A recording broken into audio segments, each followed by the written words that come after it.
গাড়ির কাগজপত্র কই, লাইসেন্স কই, আর মাথায় হেলমেট কই? A few moments later. এই তোর গাড়ির লাইসেন্স কই, গাড়ির কাগজপত্র দেখো, মাথার হেলমেট তো নাই, কি এলে কই? এই হাবিলদার, পিছের গাড়িটা রাখতা তো। আচ্ছা বস, এই আরেকটা চাক্কা হয়ে গেল না। এই কলামউদ্দিন, এই শালা দুটোর দর তো আইস কেউ মদ খায় আইছে। এই কেলটু, তুই মাইন না খাবার তাহলে দূর দে।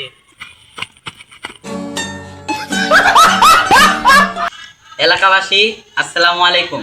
1961 সালে আমাদের এই বাংলাদেশ স্বাধীন হয়েছে। আমাদের এই বাংলাদেশ স্বাধীন করতে গিয়ে অনেক মানুষ মারা গিয়েছে, তারা আরো মরুক, ঠিক কিনা? আমরা যে না মরি, এখন থেকে আমরা আর খাটের উপরে ঘুমাবো না, খাটের নিচে ঘুমাবো, কারণ বড় বড় মিসাইল উপরে পড়লে আমরা ধ্বংস হয়ে যাব।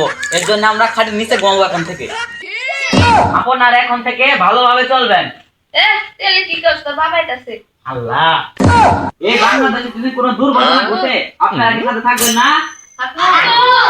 আর যদি এই বাংলাদেশের কারণে রক্ত দেওয়ার লাগে আপনারা কি দিবেন না? হ্যাঁ, এবার ঠিক আছে।